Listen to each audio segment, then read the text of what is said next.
Je n'ai pas pu empêcher cette tragédie, la déportation de toute une famille. Elle doit rester un symbole. C'est grâce à Miep Kies que le journal d'Anne Frank nous est parvenu.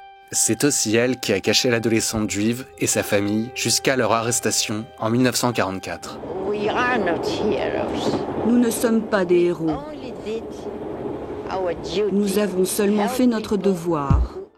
Le 4 août 1944, les Allemands arrêtent la famille Frank ainsi que 4 personnes réfugiées dans une cachette au cœur d'Amsterdam. Les Frank vivaient dans une annexe aménagée au-dessus de l'entreprise d'Otto Frank, le père, depuis 2 ans. Le jour de l'arrestation, Miep Kies, qui travaille dans les bureaux en dessous, est présente sur les lieux. L'employée est enfermée par les Allemands dans une pièce, mais entend tout de l'arrestation, impuissante. D'abord, ils ont pris le couloir, puis ils sont descendus l'escalier. Je percevais le bruit de bottes et enfin le pas le plus léger, ceux d'hommes. Ils s'étaient habitués à marcher tout doucement pendant ces 2 ans. Miep Kies a 35 ans au moment de l'arrestation des Frank. Cette catholique d'origine autrichienne est une amie de confiance et collègue d'Otto Frank. Elle connaît la famille depuis longtemps et n'hésite pas à leur venir en aide avec d'autres protecteurs. Pendant 2 ans, Miep et son mari Jan ravitaillent les Frank au péril de leur vie, tentent de leur changer les idées et leur donnent des nouvelles de l'extérieur jusqu'à ce 4 août 1944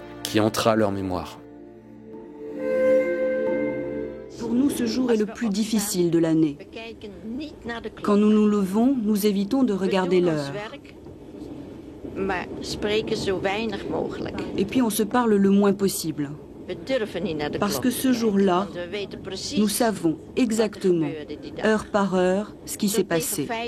Après l'arrestation et la déportation des Frank, Miep Kies revient dans l'annexe et tombe sur le journal intime d'Anne. Elle le conserve précieusement chez elle, espérant le rendre un jour à sa jeune propriétaire. Mais Anne Frank, sa sœur Margot, sa mère Edith ne reviendront pas des camps. Seul le père survit.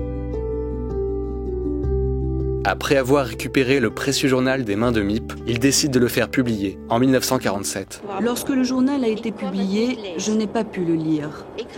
Je n'y arrivais pas, c'était trop pénible. Mais à la 2e édition, Otto Frank, le père d'Anne, m'a persuadé de le faire.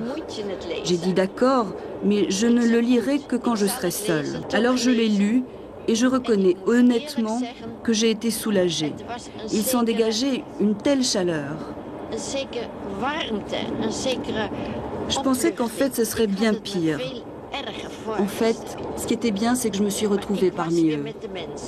Miep et son mari restent discrets après la guerre, mais leur courage est honoré. Elle reçoit la médaille de Yad Vashem et le titre de juste parmi les nations de l'État d'Israël. Miep meurt en 2010, à l'âge de 100 ans. On ne sait toujours pas comment les Allemands ont découvert que les Frank vivaient dans l'annexe. J'en suis arrivée à la conclusion que la haine ne mène à rien. La haine est infinie. Elle n'a pas de but. En fait, elle se retourne contre vous-même. Il est important que le monde n'oublie pas ce qui s'est passé.